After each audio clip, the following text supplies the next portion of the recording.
Tanya Ustadz Maulana, apa tuh?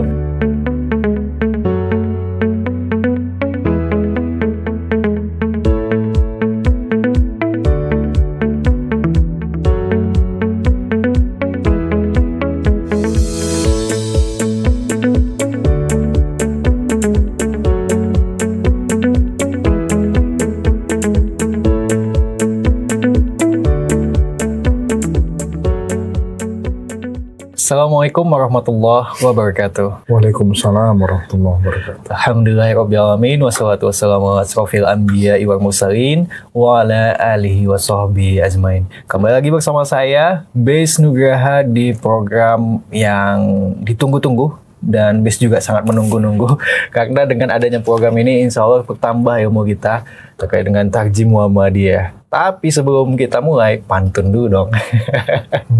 Jalan-jalan ke Argentina, singgah sebentar ke kota Kudus. Kalau sudah ada Ustadz Maulana, insya Allah yang menyimpang pun jadi lurus. Seperti biasa dalam program spesial kita, program Ustadz Maulana menjawab. Tanya Ustadz Maulana, apa tuh?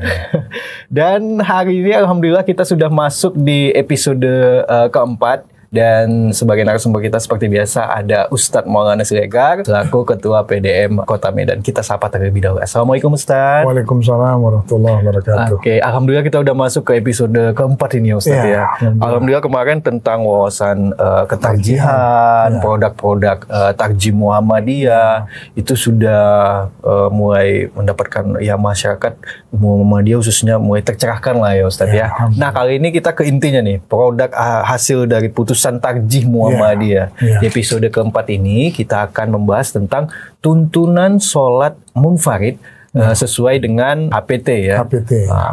Jadi kali ini di part pertama lah ya, ini kita akan membahas khusus tentang bacaan-bacaan sholat munfarid ini. Oke, mungkin waktunya kepada Ustadz Maulana dipersilakan. Ya, baik. Terima kasih Bang Bes. Kalau Bang Bes tadi sudah pantun, saya pun pantun juga ini. Memanglah cantik si anak dara, di keluarga jadi anak pertama. Kalau Bang Bes Nugraha sudah memandu acara, sahabat dakwah pun jadi terkesima. Ya. Ada satu lagi.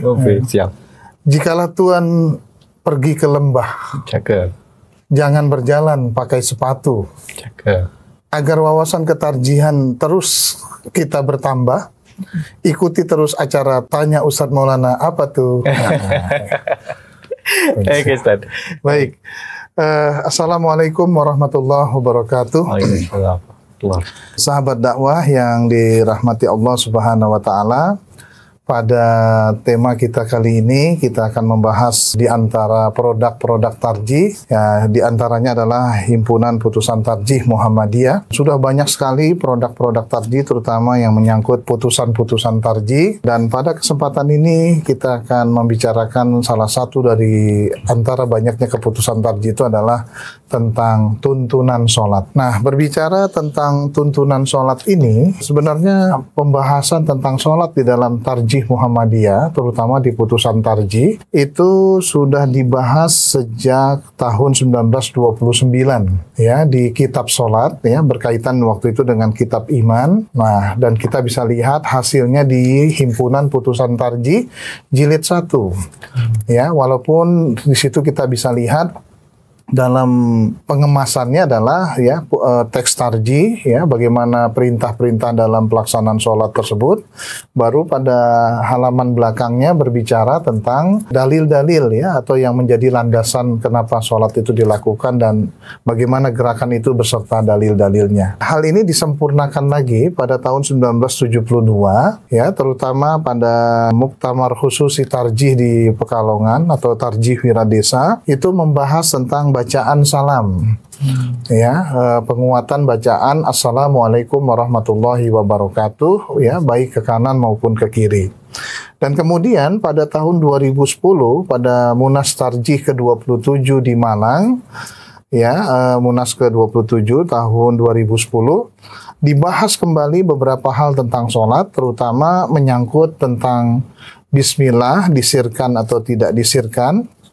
Kemudian yang kedua adalah tentang penguatan lagi bacaan salam. Assalamualaikum warahmatullahi wabarakatuh ya, atau Assalamualaikum warahmatullah. Nah, kemudian puncaknya dari semua itu adalah ketika di Munas Tarji ke-29 di Yogyakarta ya, waktu itu ada pembahasan tentang tuntunan sholat. Tuntunan sholat, dan kita lihat di situ di tuntunan sholat sudah cukup lengkap. Jadi sudah sifatnya sudah teknis ya, mulai dibahas dari pembahasan persiapan sholat ya, kemudian mulai dari kaifiatnya, tata caranya, baik bacaan maupun gerakan. Nah, baru kemudian sampai salam di situ, dan semua lengkap dengan dalil-dalil dan juga penjelasan-penjelasan. Nah, inilah putusan sholat yang terlengkap, yang tentu saja sahabat dakwah harus bisa memahami ini ya, apalagi sekarang banyak putusan-putusan terbaru ya, walaupun sebenarnya tidak baru ya, tahun 2015, dan sudah dikeluarkan di Berita Resmi Muhammadiyah nomor 3 tahun 2018 tentang tuntunan sholat. Nah, jadi di sini hasil keputusan Tarji Munas Tarji ke-29 Yogyakarta ini dituangkan dalam buku putusan Tarji jilid 3 dan bisa dijumpai pada halaman 523 sampai 595. Nah, baik, pertama saya ingin menyampaikan terutama bacaan-bacaan sholat kita ini. Kalau bacaan Allahu Akbar itu barangkali tidak usah kita bahas lagi ya, karena memang sudah ditetapkan seperti itu dan dalilnya juga sudah jelas. Nah, maka dalam doa iftitah Muhammadiyah yang dulunya di putusan-putusannya mungkin hanya 2 saja bacaan, maka pada Munas Tarjih ke-29 itu ada 4 bacaan. Ya, ada 4 bacaan. Ya, ringkas saja. Yang pertama, doa iftitah yang pertama diriwayatkan oleh Imam Al-Bukhari. Ya, di situ bunyinya Allahumma ba'id baini wa baina khotoyaya kama ba'adta bainal masyriqi wal maghrib.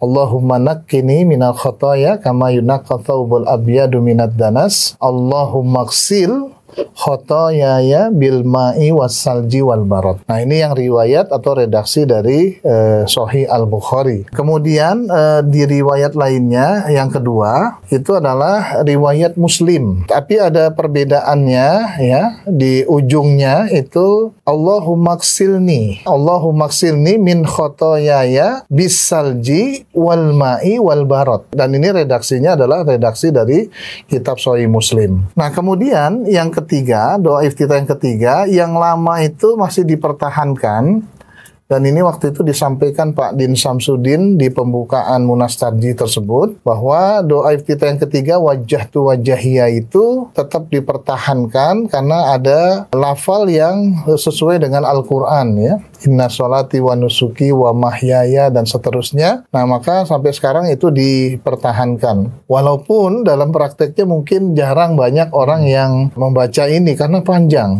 ya, karena panjang sekali. Tapi juga kemudian dalam konteks ini saya ingin menjelaskan sedikit, hati-hati karena ada doa yang mirip betul dengan doa iftitah, tapi sebenarnya bukan doa iftitah. Jadi sahabat dakwah, misalnya bunyinya kan sama-sama inna sholati ya, saya bacakan, tapi dimulai dari kalimat inni wajjahtu, bukan wajjahtu wajhiyya. Nah, ini terdapat dalam kitab Sunan Ad-Darimi, di mana diriwayatkan dari Jabir bin Abdullah radhiyallahu an, doha Rasulullah sallallahu alaihi wasallam bi kabshain fi yaumil Id ya. Qala, jadi Rasulullah menyembelih ya 2 ekor kibas pada hari raya Idul Adha, dan kemudian dia membaca inni wajjahtu wajhiyya lillazi fataras samawati wal ard hanifan wa ma ana minal musyrikin inna sholati wa nusuki wa mahyaya wa mamati lillahi rabbil alamin la syarika lahu wa bidzalika umirtu wa ana awwalul muslimin. Bismillahi wallahu akbar. Kemudian Nabi menyembelihnya. Nah, hampir sama dengan wajjahtu wajhiyya. Nah, jadi hati-hati jangan ketukar ya, jangan ketukar karena memang yang ini wajjahtu itu sebenarnya bukan doa iftitah. Nah, cuma kan sekarang di masyarakat sering itu pakai ini wajjahtu.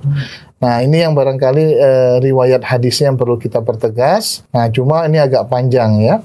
Nah, kemudian doa iftitah yang keempat, nah inilah yang diputuskan tarjih. Ini juga berdasarkan masukan-masukan yang sangat mendalam waktu itu adalah Allahu Akbar kabira walhamdulillahi katsira wa subhanallahi bukratan wa asila. Nah, redaksinya sampai situ saja, dan ini kan dulu ada, kalau kita lihat di buku-buku sholat itu ada yang membacanya kan Allahu Akbar kabira terus langsung disambung dengan inni wajjahtu. Nah, padahal dia dua hadis yang berbeda. Nah, jadi artinya oleh karena itu sampai bukratan wa asila saja. Jadi hadisnya sahih ya, maka karena hadisnya sahih dipilihlah oleh Muhammadiyah atau tarjih untuk dijadikan salah satu doa iftitah dari doa iftitah yang ada.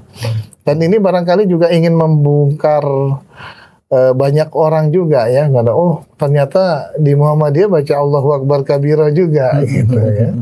Ya, tapi kita tidak bersambung dengan ini wajjahtu, tapi sampai bukrata wa asila saja. Nah, ini salah satu beberapa putusan, terutama berkaitan dengan doa iftitah. Nah, kemudian ada ta'awuz. Nah, ta'awuz nih Bang Bes ya. Ada ta'awuz ini a'udzubillahi minasyaitonirrajim.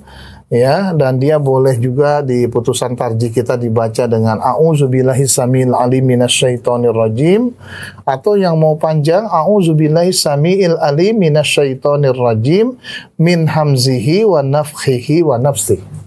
Nah, ini dibaca, dan bahkan dalam HPT jilid 1 di halaman 100 di poin B, di situ ada membaca ta'awuz dan basmalah itu di setiap rakaat. Di setiap rakaat ya, putusan Muktamar Khususi atau Kongres di Minangkabau tahun 1930. Nah, baca ta'awuz ya. Nah, kemudian membaca basmalah.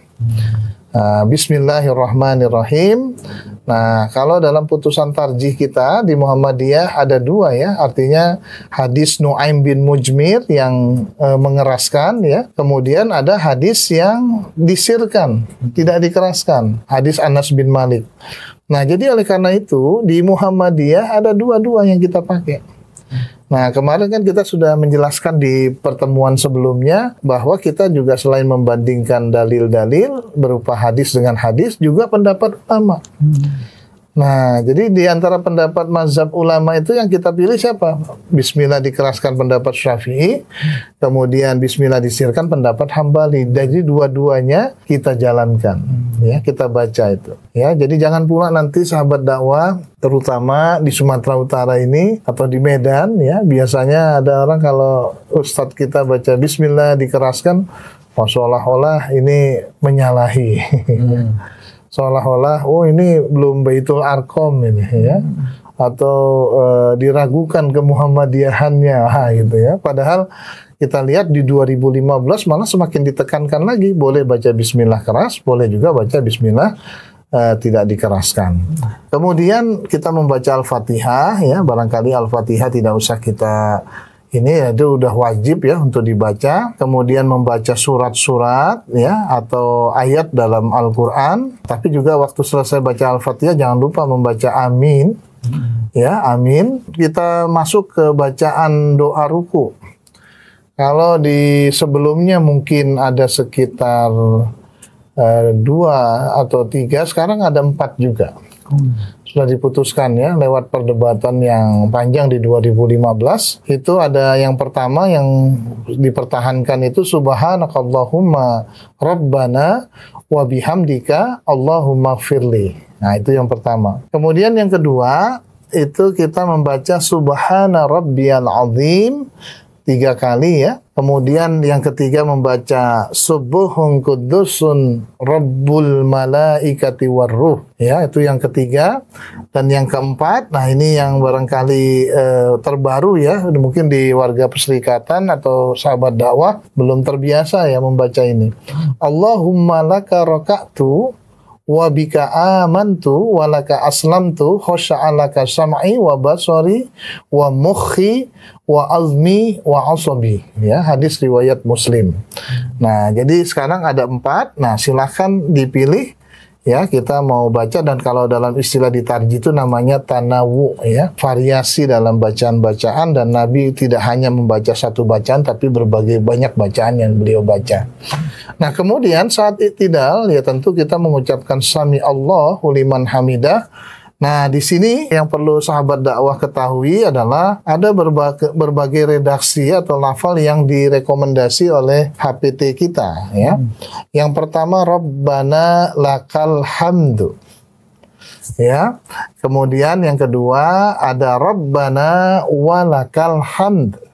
Pakai waw, ya, walakal hamd. Yang ketiga adalah Allahumma Rabbana walakal hamd. Allahumma Rabbana, ya, Allahumma Rabbana walakal hamd. Dan kemudian yang keempat adalah Rabbana walakal hamdu hamdan kasiran thayyiban mubarakan fih. Nah, ini yang barangkali banyak digunakan ini, ya. Boleh juga membaca Allahumma Rabbana lakal hamdu mil'us samawati wa mil'ul ardi wa mil'u ma syi'ta min syai'in ba'du. Nah, ini juga menjadi salah satu doa yang dibaca ketika kita i'tidal itu. Kemudian di doa sujud, ya, di doa sujud itu sama seperti biasa tadi, subhanakallahumma rabbana wa bihamdika allahumma firli. Kemudian ada subhana rabbiyal a'la 3 kali, subuhum kudusun rabbul malaikati warruh. Nah, cuma saya tidak melihat di buku HPT jilid 3 itu ada Allahumma laka sajadtu. Nah, ini sebenarnya kalau di kitab hadis berpasangan itu. Jadi kalau dia ada rukuknya Allahumma laka roka'tu, nah, maka sujudnya Allahumma laka sajadtu.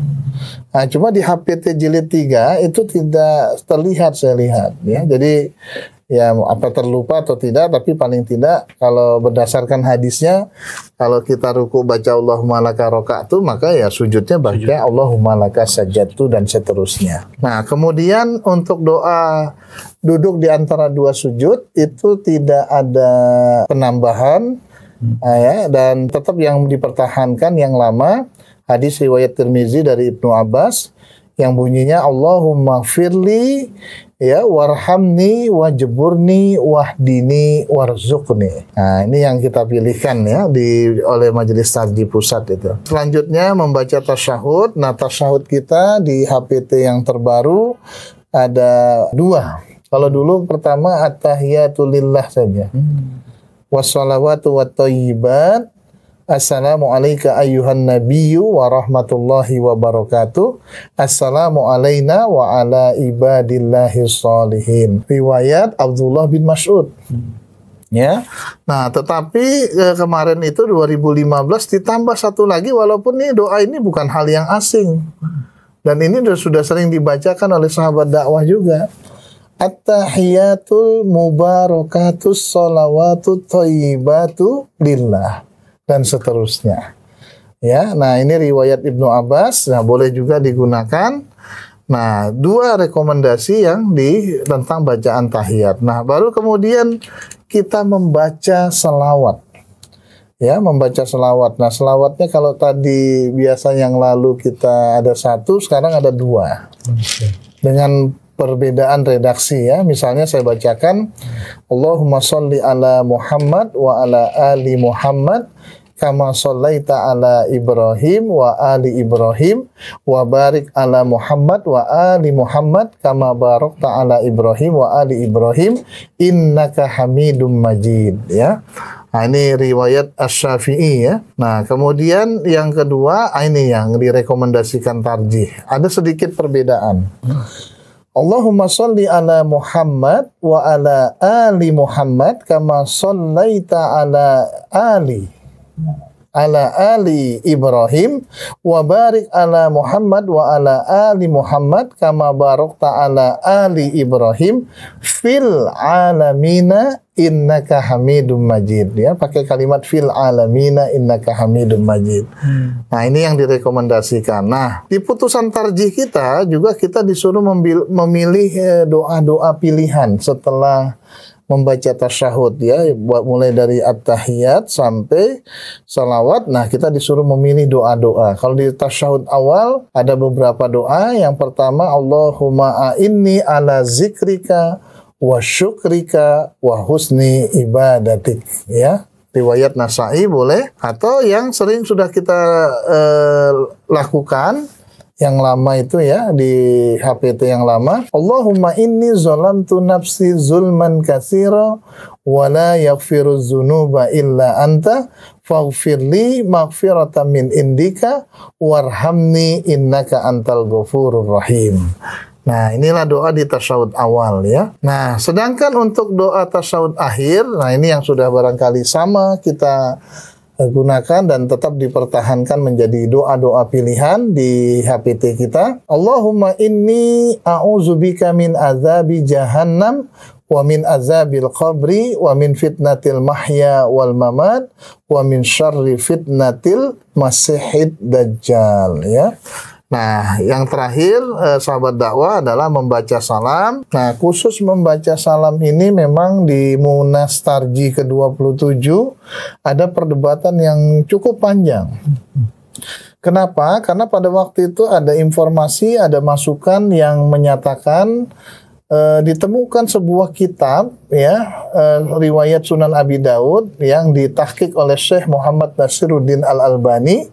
Itu bunyinya ke kanan membaca Assalamualaikum warahmatullahi wabarakatuh, ke kirinya membaca Assalamualaikum warahmatullah. Tidak pakai kata wabarakatuh. Nah, sementara mulai dari putusan tahun 1929, tahun 72, dikuatkan lagi tahun 2010, itu kita dua-duanya pakai wabarakatuh. Nah, akhirnya ditemukanlah dua kitab Sunan Abi Daud, sama-sama nomor hadisnya, sama-sama periwayatnya, hadisnya, tapi kok bisa beda? Ya, yang satu wabarakatuhnya lengkap, yang satunya lagi warahmatullah di kirinya. Nah, itu sampai menimbulkan pertanyaan waktu itu, dan ternyata sudah diteliti oleh Majelis Tarjih Pimpinan Pusat Muhammadiyah itu. Ya, hingga didapatkan kalau nggak salah makhtutotnya atau manuskripnya bahwa yang benar itu adalah dua-duanya menggunakan wabarakatuh. Nah, makanya diperkuat lagi. Nah, maka oleh karena itu dalam putusan Tarjih Muhammadiyah kita, yaitu menjelaskan bahwa bacaan salam kita ada dua. Assalamualaikum warahmatullahi wabarakatuh, baik ke kanan maupun ke kiri.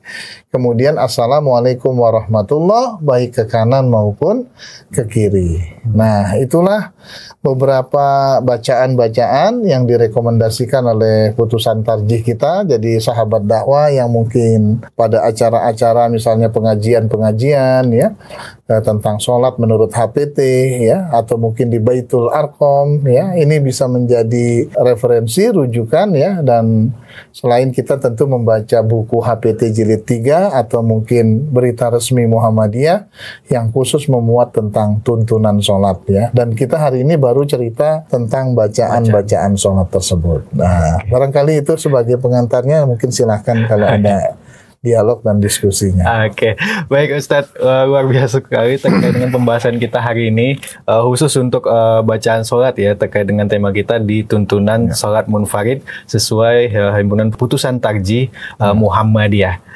Mulai dari doa iftitah bahkan sampai salam itu udah dirangkum semuanya. Kali ini kita masuk ke sesi tanya jawab. Langsung saja tanya Ustadz Maulana. Apa tuh? Baik, ini kan terkait dengan bacaan sholat ini, khusus ya bacaan sholat ini kan selalu ibaratnya ada perkembangan setiap saatnya, setiap zamannya. Ini udah berapa kali kalau perubahan-perubahan atau penambahan itu, Ustaz? Iya, sahabat dakwah ya, berarti memang sebenarnya kan pembahasan awalnya tahun 1929. Jadi kita masih terus menggunakan himpunan putusan tarjih jilid 1 itu sampai menjelang tahun 2010. Masih terus kita gunakan itu ya. Jadi bacaan-bacaan itu masih tetap ya seperti itu, dan masih dua waktu itu ya, belum banyak gitu, belum banyak masukan-masukan. Nah, terutama bacaan Assalamualaikum warahmatullahi wabarakatuh itu. Jadi terus menambah penguatan-penguatan. Nah, barulah pada tahun 2015 Munas Tarjih di Yogyakarta, Munas ke-29, dan waktu itu saya juga langsung sebagai peserta Munas ya, dan ikut dalam pembahasan tersebut dengan teman-teman majelis tarjih lainnya seluruh Indonesia. Akhirnya ada beberapa tambahan-tambahan tadi yang sudah kita sampaikan tadi. Ya, jadi berdasarkan masukan-masukan dari seluruh ulama di rapat komisi, dan mungkin sebelumnya sudah ada halaqah tarjih terlebih dahulu penggodokan bahannya, dan sehingga akhirnya untuk menjadi bacaan-bacaan, tuntunan bacaan-bacaan sholat yang dituntunkan kepada warga perserikatan, dikasihlah berbagai pilihan-pilihan. Nah, jadi kalau tadi doa iftitah ada 4 ya, silakan mau yang panjang, yang pendek ya. Nah, mungkin sekarang ada yang pendek itu, Allahu Akbar kabira, walhamdulillahi katsira, wa subhanallahi bukrata wa asila. Itu saya teringat ketika saya memberikan pengajian tarjih di Kepulauan Nias. Jadi pada waktu itu ada beberapa jamaah kita, dan ternyata di Muhammadiyah masih ada yang bacanya Allahu Akbar kabira disambung dengan ini wajah tuh. Nah, jadi ketika kita tawari Allahumma ba'id, waduh kami sudah tua-tua Ustadz, nggak sanggup lagi ngapal, bagaimana? Maka saya katakan, kalau gitu Allahu Akbar kabironya sampai bukurata wasila, ini wajahtunya nggak usah lagi dibaca.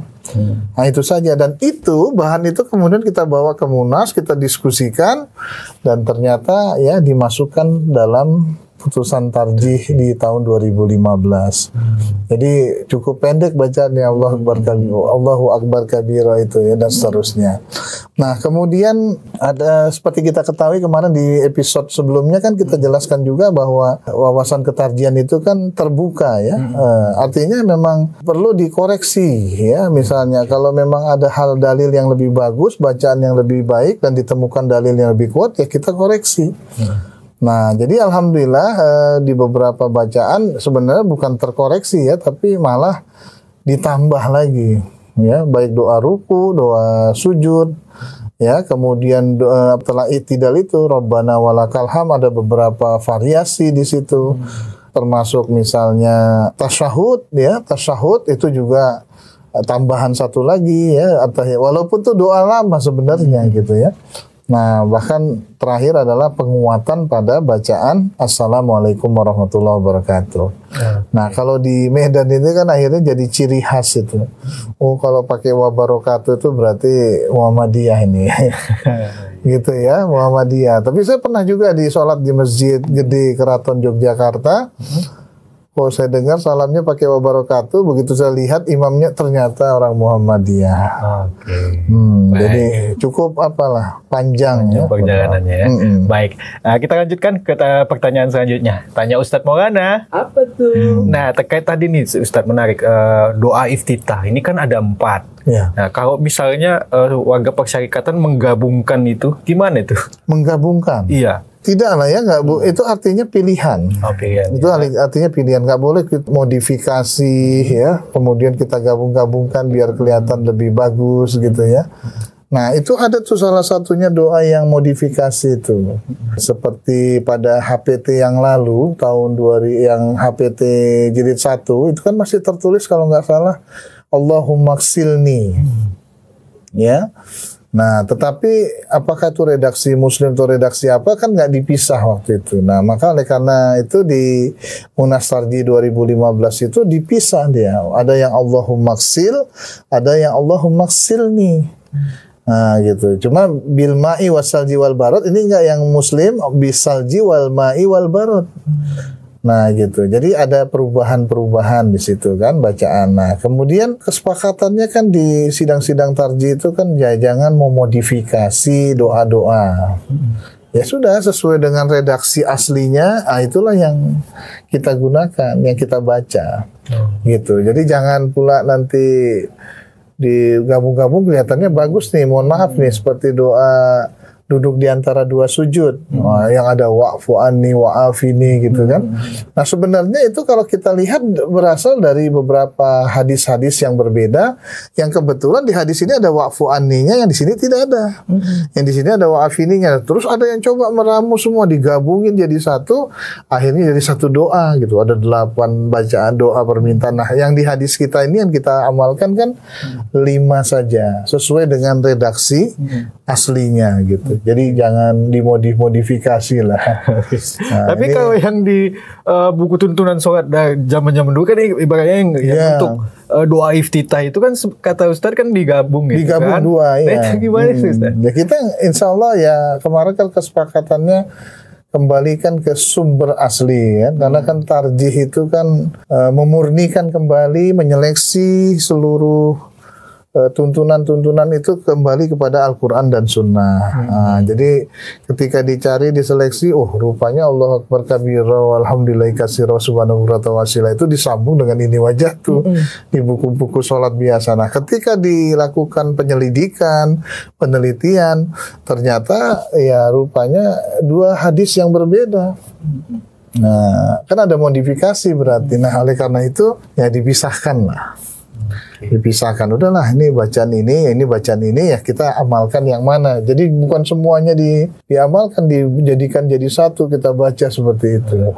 Nah, jadi sesuai dengan sebenarnya ada 13 doa iftitah itu yang pernah dibaca Nabi, tapi kan nggak mungkin semua 13-nya itu kita tawarkan kepada warga perserikatan. Nah, kita pilih berdasarkan tarjih yang terkuat 4 saja. Nah, silahkan dipilih di situ oleh warga perserikatan. Nah, kebetulan ada yang mengusulkan sudah hafal Allahumma laka roka'tu misalnya, yaitu dia baca. Atau dia sudah hafal misalnya subhanakallahumma rabbana wa bihamdika Allahumma firli, ya itulah dibaca. Yang penting ada tuntunannya dan ada panduan hadisnya. Baik, udah terjawab ya sahabat dakwah Muhammadiyah. Kita ke pertanyaan selanjutnya. Tanya Ustadz Maulana. Apa tuh? Baik Ustadz, kalau di setiap doa iftitah dan juga pembacaan surah-surah, apakah tetap diucapkan ta'awuz dan basmalah? Misalnya ketika surat di rokaat pertama, terus yang di rokaat kedua, dan di doa iftitah itu juga apakah? Doa iftitah ya. Kalau doa iftitah tidak ada ya. Jadi dia langsung baca doa iftitahnya, nggak pakai ta'awuz. Nah, ta'awuz itu berlaku terhadap Al-Quran ya, bacaan Quran ya, dan juga basmalah. Dan itu pun juga ada dalilnya gitu. Di An-Nahl ayat 98 itu disebutkan wa a'udzubillahi minasyaitonirrajim wa idza qara'tal Qur'an fasta'iz billahi minasyaitonirrajim. Ya, apabila kalian membaca Al-Quran, berlindunglah kepada Allah dari gangguan syaitan yang terkutuk gitu. Nah, jadi artinya kalau mau baca Quran baca ta'awuz, ya, mau baca ini juga baca basmalah. Nah, tapi untuk doa-doa Allahumma, doa iftitah, doa apa itu tidak perlu menggunakan ta'awuz dan basmalah. Dan khusus untuk ta'awuz tadi sudah saya sampaikan, itu sangat ditekankan dalam HPT atau himpunan putusan tarjih kita di setiap rakaat, setiap mau baca Al-Fatihah. Gitu ya. Nah, apakah tadi bentuknya ada yang a'udzubillahi minasyaitonirrajim atau yang lebih panjang lagi dari itu, ya silahkan. Nah, ini pentingnya membaca ta'awuz ini kenapa dan kenapa Nabi menekankan itu? Ternyata memang kan pada hakikatnya nanti kita ada kajian tersendiri lah tentang ini, tentang kekhusyuan. Itu setiap orang yang sholat itu ada setan yang mengganggu. Namanya khanzab. Jadi setan khusus atau spesialis mengganggu orang sholat. Nanti ada setan rumah namanya si dasim. Nah, jadi kalau di pengkajian itu ada 9 jenis setan. Jadi bukan 9 naga aja ini. Bukan 9 naga aja ya, tapi 9 setan ya. Nah, salah satu setan pengganggu orang sholat itu adalah khanzab itu. Ya, makanya kok sampai ada syariat sujud sahwi gitu ya. Nah, itu pun nanti akan coba kita bahas lah nih, karena kan tentang sujud sahwi ini jarang-jarang ini. Nanti kita kemas sendirilah dalam program berikutnya. Nah, sujud sahwi itu kan menunjukkan bahwa ternyata setan itu terus mengganggu orang. Nah, makanya disuruh kita membaca ta'awuz. waktu sholat itu, auzubillahi minasyaitonirrajim, dan bahkan ketika kita masih terus terganggu, itu boleh kita meludah ke sebelah kiri kita dengan sambil membaca ta'awuz. Auzubillahi minasyaitonirrajim ya. Ya. Tapi jangan sampai keluar ludahnya. Nah, nanti marah pula takmirnya. Jadi juga auzubillahi minasyaitonirrajim, katanya. Dah. Ya, untuk mengusir setan yang ada di sebelah kiri. Tapi kalau kata Ustadz Adi Hidayat itu, ya ternyata hanzab itu bukan gangguin orang sholat saja, tapi gangguin pengurus masjid biar berantem juga. Makanya banyak pengurus masjid berantem itu kan, ya memang hanzab ini luar biasa ini. Oke, baik. Baik, terkait bacaan-bacaan sholat lagi nih, mungkin yang paling berkesan terkait dengan disir atau tidak disirkan. Nah, ini mungkin penekanan yang harus diberitahukan kepada warga Persyarikatan Muhammadiyah bahwa sebenarnya di putusan tarjih itu boleh disir atau tidak gitu. Iya. Sebenarnya dari sejak awal putusan tentang sholat dibuat tahun 1929 di Surakarta, ya, itu sampai akhirnya 2015 ya, pada tahap kesempurnaannya itu tetap kita dikasih pilihan boleh mengeraskan, boleh tidak mengeraskan. Nah, dalilnya itu hadis Nu'aim bin Mujmir ya. Kalau yang mengeraskan itu di mana sholat itu waro'a Abi Hurairah. Jadi waktu itu Nu'aim itu sholat di belakang Abu Hurairah, faqara'a bismillahirrahmanirrahim thumma bi ummil Qur'an.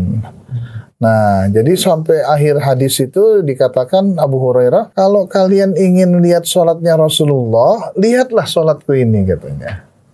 Nah, berarti kan hadis itu menunjukkan bahwa Bismillahirrahmanirrahim dibaca dengan tegas, dengan keras.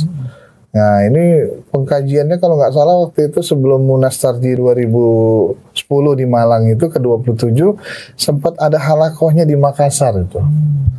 Ya, apakah basmalah atau tarkul basmalah itu sempat dibahas dulu di Makassar ya, dalam halakoh tarjih.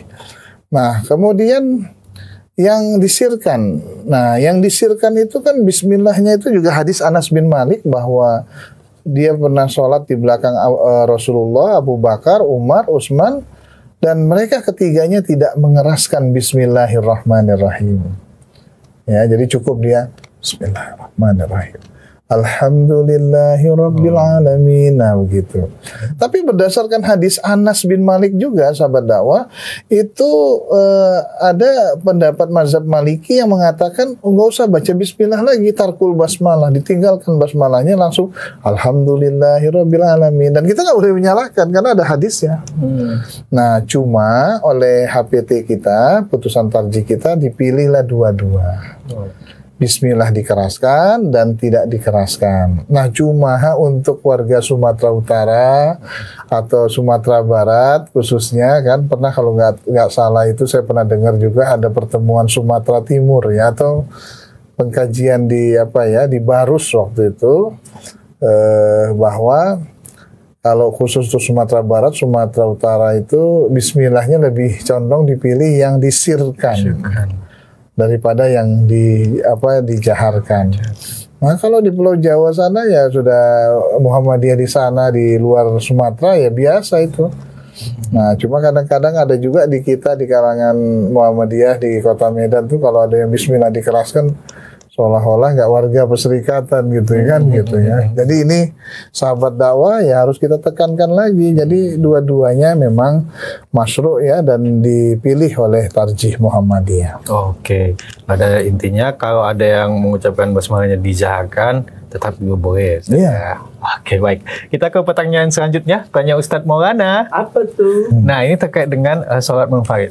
Mungkin ketika sholat sendiri, ketika dia mungkin sholat maghrib atau isya, itu bacaannya itu dia dikeraskan, boleh atau tetap dia dalam Iya, baik ya. Ini pertanyaannya baik sekali. Artinya, apakah kita baca sir saja karena sholat sendiri gitu ya? Atau baca dijaharkan, atau mungkin karena itu waktunya bacaan sholat jahar, harus jahar juga walaupun sendirian misalnya begitu. Sebenarnya tidak ada ketentuan. Nah, artinya kalau kita mau baca keras walaupun sholat sendirian pun nggak apa-apa. Ya boleh kita baca itu, dan mau baca di sirkan juga tidak ada masalah gitu. Ya, tapi artinya memang ya sebaik-baiknya kan berjamaah. Ya, kalau memang kita sholat berjamaah kan lebih baik, lebih bagus. Nah, tapi artinya kalau ditanyakan memang waktu sholat sendirian, apakah itu memang saatnya dijaharkan terus kita sirkan? Ya, itu boleh saja, nggak ada masalah. Jadi yang penting, tapi kalau saya sih melihatnya kalau ketika kita keraskan walaupun sendirian, itu membantu tingkat kekhusyuan kita juga. Ya, jadi ketika kita baca itu sahabat dakwah, waduh kayaknya kata per kata, kalimat per kalimat terdengar dengan jelas, itu membantu juga untuk kekhusyuan kita juga. Ketimbang kita ya mensirkan ya, walaupun berkomat kamit, tapi lebih terasa nikmatnya kalau kita baca keras, walaupun itu memang pada saat sholat yang memang harus dibaca jahar misalnya. Oke. Jadi kalau di Muhammadiyah sendiri tidak ada ketentuannya. Ya, nggak apa-apa. Kalau mau dikerasi silahkan saja. Oke. Kita ke pertanyaan selanjutnya. Tanya Ustadz Maulana. Apa tuh? Oke. Terkait dengan salam nih Ustadz. Salam, kan? ya. Nah mungkin ada yang Assalamualaikum warahmatullahi gitu kan. Nah ini boleh ditekankan lagi, dan ketika misalnya salam pertama ke kanan dan yang salam kedua ke kiri, apakah ada jeda atau langsung atau gimana? Oh iya. Ya, mengenai salam ya, salam itu prosesnya panjang sekali ya. Jadi sejak awal putusan tarji tentang sholat dibuat, kita memang sudah satu bacaan saja ke kanan maupun ke kiri membaca Assalamualaikum warahmatullahi wabarakatuh. Berdasarkan kepada hadis riwayat Wa'il bin Hujr dari kitab Sunan Abi Daud. Nah, terus pada tahun 1972 di Wiradesa, Pekalongan, nanti kalau di HPT Jilid 1 kita bisa lihat di situ ada penguatan kembali. Ada penguatan kembali ya, walaupun sebenarnya ada kesalahan redaksi sebenarnya di situ saya lihat, tapi kemudian 2015 ditekankan lagi. Nah, cuma karena tadi ada temuan. Nah, jadi saya punya 2 kitab Sunan Abi Daud dengan cetakan yang berbeda. Satu tahqiqnya Sidki Muhammad Jamil, satu lagi tahqiqnya Syekh Muhammad Nasiruddin Al-Albani. Nomor hadisnya sama, periwayatnya sama, ya. Cuma yang tahqiq Sidki Muhammad Jamil itu ucapan wailnya, hadisnya itu Assalamualaikum warahmatullahi wabarakatuh, Assalamualaikum warahmatullahi wabarakatuh. Cuma yang Albani itu ke kanan pakai wabarakatuh, ke kiri warahmatullah. Dan ini banyak menjadi pertanyaan di masyarakat, ya banyak. Dan kemudian bahan ini dibawa ke Munas. Nah, di Munas Tarji itu dibahas. Ya rupanya luar biasa teman-teman di pimpinan pusat Majelis Tarji ini. Jadi sudah ada yang neliti sana. Kabarnya saya dengar sampai ke Prancis itu. Ya, ada perpustakaan nasional atau apa di Paris itu. Ada ditemukan makhtutat atau tulisan yang masih aslinya itu Sunan Abi Daud, dan ternyata yang benar itu adalah dua-duanya pakai wabarakatuh. Nah, jadi oleh karena itu hadis yang Assalamualaikum warahmatullahi riwayat Muslim sahih juga. Nah, cuma kadang-kadang ada yang mengatakan misalnya guru-guru kita, oh ya Muslim itu derajatnya lebih baik daripada Abu Daud misalnya kan gitu ya. Nah, jadi ya akhirnya oleh Majelis Tarji Pusat itu dipilih 2 itu. Nah, jadi kalau kita mau baca dua-duanya lengkap pakai wabarakatuh boleh. Mau baca Assalamualaikum warahmatullahi saja juga boleh. Ke kanan maupun ke kiri. Nah, saya kadang-kadang kalau jadi imam sholat ya, kalau maghrib saya pakai wabarakatuh dua-dua. Nanti isanya warahmatullahi misalnya. Saya sering-selingin gitu. Gitu. Ya, yang penting ada putusan tadi dan pernah dicontohkan oleh Nabi Muhammad SAW. Nah, khusus untuk yang tadi gerakannya itu, ya kan Nabi itu kan kalau salam itu sampai nampak pipi beliau yang putih ini, hatta yura bayadu khaddihi, sampai nampak pipi beliau tuh. Nah, jadi ketika baca salam itu ya Nabi membaca Assalamualaikum warahmatullahi wabarakatuh, ya langsung disambut ke kiri. Ya, Assalamualaikum warahmatullahi wabarakatuh, Assalamualaikum warahmatullahi wabarakatuh. Nah, kadang-kadang ada yang berhenti dulu di tengah. Berhenti di tengah, udah gitu nunduk lagi dia. Assalamualaikum ya. Ya, memang kita nggak lihat ada ketentuan apa begitu. Tapi ya yang namanya berpaling itu ke kanan langsung ke kiri. Langsung, ya. Nah, baca gitu ya. Oke. Baik, nanti mungkin lebih lengkapnya nanti digerakkan. Digerakkan, ya, Ustaz, itu ya? digerakkan nanti. Oke. Ini kita masih bacaan. Masih bacaan nih sahabat dakwah Muhammadiyah. Oke, berarti kalau misalnya Assalamualaikum warahmatullah, pakai kanan dan kirinya Assalamualaikum warahmatullah. Ya, Nggak boleh digabung ya. sesuai pasangannya. Nggak boleh Assalamualaikum warahmatullahi wabarakatuh, Assalamualaikum warahmatullah. Nggak boleh. Nggak boleh ya. Ya. Oke, baik. Tapi pernah ada temuan itu di beberapa masjid kita di Medan ini, dan saya tegur itu, saya tegur ya. Dari mana dasarnya? Ditunjukin kitab itu, ternyata Albani itu yang tahqiqnya Albani Abu Daud. Ini udah diteliti saya bilang, dan di kajian-kajian Baitul Arqam pun saya sampaikan, dan saya waktu itu bawa 2 kitab itu. Saya tunjukkan itu. Ini sama-sama nomor hadisnya. Nah, kan kalau begitu kan ingin dipastikan yang mana yang otentik ini. Nah, ternyata kan hasil dari PP Muhammadiyah itu Majelis Tarjih yang dua-duanya pakai wabarakatuh. Nah, tapi akhirnya kan kita seperti doa iftitah ada pilihan, bacaan salam pun juga ada pilihan. Oke. Yang nggak boleh kan ini aja nanti tuh ya, telapak tangan dibuka-buka. Iya. Oke, baik Ustaz. Kita ke pertanyaan selanjutnya. Tanya Ustaz Maulana. Apa tuh? Waduh, kalau episode kali ini kayaknya banyak nih pertanyaannya Ustaz. Boleh, ya. Terkait dengan membaca surat-surat nih. Kalau misalnya bacaan suratnya panjang atau pendek, itu ada ketentuan nggak kalau di Tarjih Muhammadiyah sendiri? Ya, bacaan-bacaan itu ya sebenarnya nggak ada ketentuan ya, tapi artinya kalau dikembangkan sesuai dengan tuntunan, dengan sunnah atau ada hadisnya, silahkan saja. Tapi kalau yang kita lihat di HPT itu kan, terutama jilid 1 kan di halaman belakang itu kan sudah ada bacaan-bacaan tertentu nih, surat ya atau ayat-ayat gitu. Nah, yang penting kalau kita mau mengembangkan sendiri kan itu kan juga harus dikaitkan dengan hadis lain, misalnya melihat kondisi jamaah. Ya, misalnya melihat kondisi jamaah itu, oh ya jamaahnya banyak orang tua nggak atau gimana ya, kalau ini bisa dibaca panjang. Nah, nanti kalau kita lihat dari konteks hadis itu nanti ada kalanya hadis yang menyebutkan, tapi di HPT belum diarahkan ke situ ya. Di hadis itu ada yang menyebutkan, oh Nabi kalau sholat maghrib ada bacaannya surat ini misalnya. Kalau nanti sholat isya Nabi suka baca ini gitu. Sholat subuh Nabi 60-an ayat, nah suka baca surat ini. Ada memang di berbagai hadis itu. Nah, tapi kita tidak di HPT itu sejauh yang pernah saya lihat, yang saya baca, ya yang penting baca ayat-ayat Quran atau surah-surah dalam Al-Quran. Dan ya imam pun juga harus tahu bagaimana kondisi makmumnya gitu. Ya, jangan pula nanti di bandara baca as-sajadah pula. Nah, saya pernah tuh di bandara baca as-sajadah gitu kan. Saya mau berangkat subuh, berangkat jam sekian, tiba-tiba baca sajadah. Ya, akhirnya saya keluar sholat sendiri. Ya, ini kan nggak cocok baca sajadah di situ ya. Kalau di rumah pemukiman barangkali bisa lah, masjid pemukiman. Tapi kalau masjid-masjid persinggahan baca itu kan harus lihat juga lah kondisinya. Baik. Baik Ustaz. Pertanyaan selanjutnya tanya Ustaz Maulana. Apa tuh? Untuk bacaan sholat ini yang berdasarkan HPT ini untuk sholat wajib saja kah atau untuk sholat sunat itu gimana Ustaz? Ya, memang sebenarnya kalau kita lihat dari putusan itu adalah untuk sholat wajib. Nah, tapi kan tak terlepas kemungkinan ya kalau baca doa-doanya udah pasti itu semua sholat.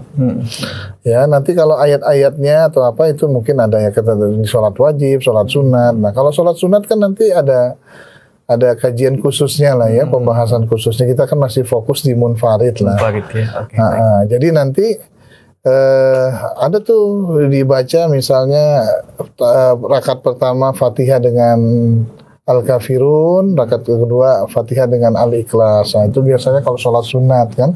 Tapi boleh nggak baca yang lain, misalnya surat-surat itu, silakan aja, nggak ada masalah. Gitu ya. Tapi kalau doa-doanya kan sudah berlaku untuk semua sholat. Nah, baik sholat wajib maupun sholat sunnah. Baik. Kalau untuk doa iftitah tadi, kalau dari rekomendasi dari Ustadz Maulana sendiri yang sering Ustadz gunakan yang mana? Ya, saya variasi ya. Sering pakai Allahumma ba'id ya. Terus Allah Akbar kabira itu. Allah Akbar kabira ya. Tapi yang wajah tu wajahiyah saya nggak berani. Pertama ya nggak hafal ya, panjang sekali, panjang gitu ya. Mungkin ada 14 baris kali. Dan kalau itu kita baca jadi imam, itu jadi fitnah nanti. Misalnya saya bacalah maghrib, gitu ya. Terus makmumnya bingung, ini kok sholat maghrib kok diem aja kayak sholat zuhur gitu kan. Padahal panjang dia. Padahal panjang. Nah takutnya nanti makmumnya negurnya nggak tahu pula. Ada yang bilang subhanallah, ada yang bilang imam, fatihah imam. Fatihah katanya kan. Padahal kita harus dibaca yang panjang gitu ya. Nah maka yang sering saya gunakan itu yang Allahumma ba'id itu sama Allahu Akbar kabiro. Nah, bukan karena pendeknya, ringkasnya kan gitu ya, tapi karena ya ada ketentuannya dan dipilihkan oleh tarjih gitu ya. Baik Ustaz. Satu hal lagi Ustaz, mungkin terkait dengan ketika tadi ya misalnya ingin membacakan wajatu wajahiyah itu kan panjang. Apakah perlu misalnya diinformasikan ke makmumnya atau gimana ketika ada bacaan-bacaan yang mungkin membutuhkan waktu yang lama gitu? Oh ya. Ya kalau mau kita baca itu boleh saja sampaikan ke apa ya, ini kan teknis saja. Teknis, ya. Jadi nggak ada ketentuan dari petunjuk Rasulnya begitu enggak ya. Tapi ini teknis kita ya, terutama itu tadi kalau kita mau baca itu supaya jangan jadi timbul fitnah, kita bilang saya baca yang wajah tuh ya nanti panjang ini gitu. Tapi saya rasa jarang itu ya. Yang paling sering itu nanti dia kena di sholat yang disirkan, terutama sholat jenazah itu.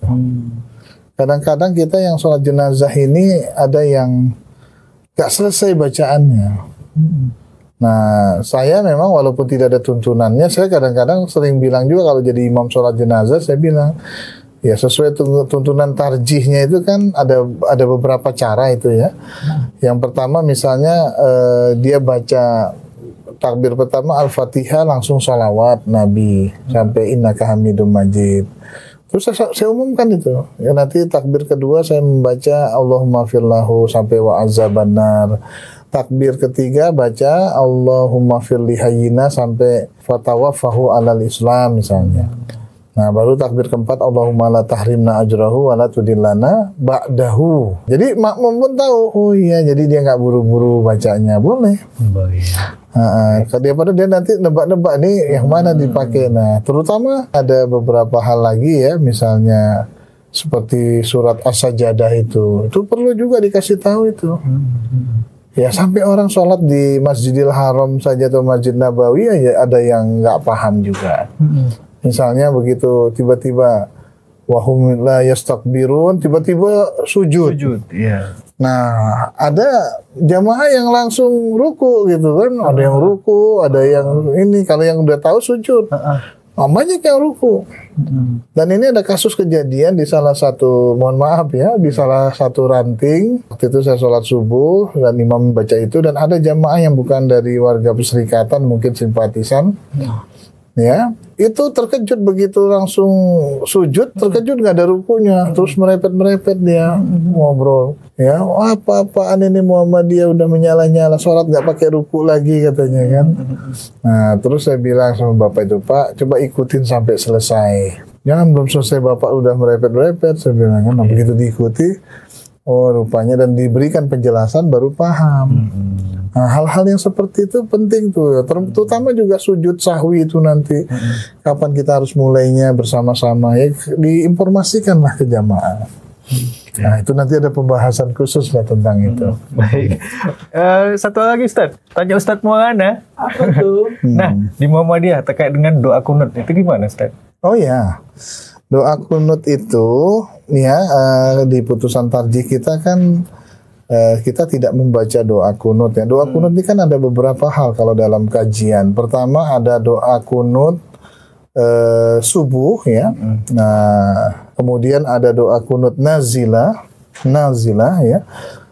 Kemudian ada doa kunut witir. Doa kunut witir itulah hadis Ibnu Majah dari Hasan bin Ali. Nah, jadi kenapa Muhammadiyah tidak berkunut? Ya kalau kita lihat dari 4 mazhab, nah itulah tadi pemahaman tarjih yang kemarin itu, bahwa memilih pendapat-pendapat mazhab yang dianggap oleh tarjih kita paling kuat. Nah, kalau menurut mazhab Maliki dengan Syafi'i itu baca kunut ya, yang Allahumma hdini fiman hadait wa afini fiman afait itu. Nah, kalau Imam Syafi'i bedanya dia bangkit dari ruku sami Allah, dia baca Allahumma hdini itu. Tapi kalau yang Maliki itu begitu siap baca surat sebelum ruku dia baca kunut itu. Nah, dan semuanya ada contohnya dari Nabi. Nah, yang khusus untuk kunut nazilah itu kalau ada bencana. Nah, itu di mazhab Hambali. Itu biasanya Ramadan terakhir, 15 hari terakhir itu biasanya imamnya baca sampai 15 menit tuh mendoakan tuh kaum muslimin yang sedang kena musibah. Nah, ada satu lagi kunut witir itu. Ya kan? Kunut witir. Nah, kunut witir itu yang diamalkan Hasan bin Ali dan akhirnya oleh kalangan mazhab Syafi'i itu dijadikan dalil. Ya, jadi doa kunut yang awal-awal dibaca Nabi itu bukan Allahumma hdini fiman hadait itu. Tapi adalah Allahumma anjil Walid bin Walid wa Salamah bin Hisam wa Ayyas bin Abi Rabi'ah wal mustad'afina minal mu'minin. Allahumma al'an lihyan wa ri'lan wa zakwan wa usayya wa mudar. Nah, itu dia. Nah, itu kok dari mana subuh kok bisa ada Allahumma dini itu? Nah, jadi dulu Hasan bin Ali bertanya pada Rasulullah, ya Rasulullah, alimni, kan, ajarkan padaku sebuah doa yang bisa ku baca dalam salatku. Terus diajarin Nabi, Allahumma hdini fiman hadait wa afini fiman afait wa tawallani fiman tawallait wa barik li fima atait wa qini syarra ma qadait fa innaka taqdi wa la yuqda alaik. Ya. Ustaz Muhammadiyah hafal kunut nih. Ya. Nah, jadi itu yang dibaca, ya, yang dibaca. Kok bisa pindah ke subuh padahal dari sholat witir? Kan asalnya dari sholat witir itu, kok bisa pindah ke subuh? Nah, karena Imam Syafi'i waktu itu melihatnya nggak ada laknat-laknatan di situ. Itu yang akhirnya dipilih oleh mazhab Hanafi. Nabi pernah kunut selama sebulan, dan sebulan itu kemudian Nabi dapat teguran, kalau nggak salah di surat Ali Imran 128 itu. Tidak ada hak bagimu ya Rasulullah melaknat mereka, karena doa kunut nazi itu ada laknatnya itu, Allahumma al'an ri'lan wa zakwan wa usaya itu. Jadi Rasul nggak boleh melaknat lagi. Nah, sejak saat itulah Nabi nggak kunut lagi sampai beliau meninggal dunia. Nah, akhirnya Muhammadiyah membandingkan pendapat ulama tersebut, memilihlah dalam konteks kunut pendapatnya Hanafi.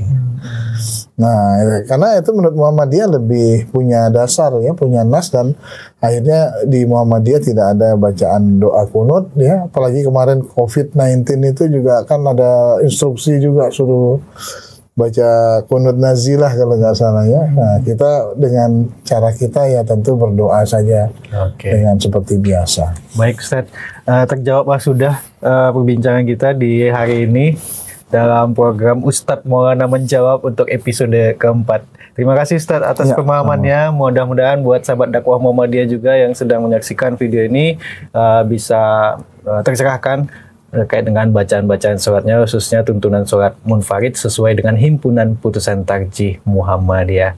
Kini saatnya kami pamit undur diri. Wassalamualaikum warahmatullahi wabarakatuh. Waalaikumsalam warahmatullahi wabarakatuh. Terima kasih Ustaz. Tanya Ustadz Maulana, apa tuh?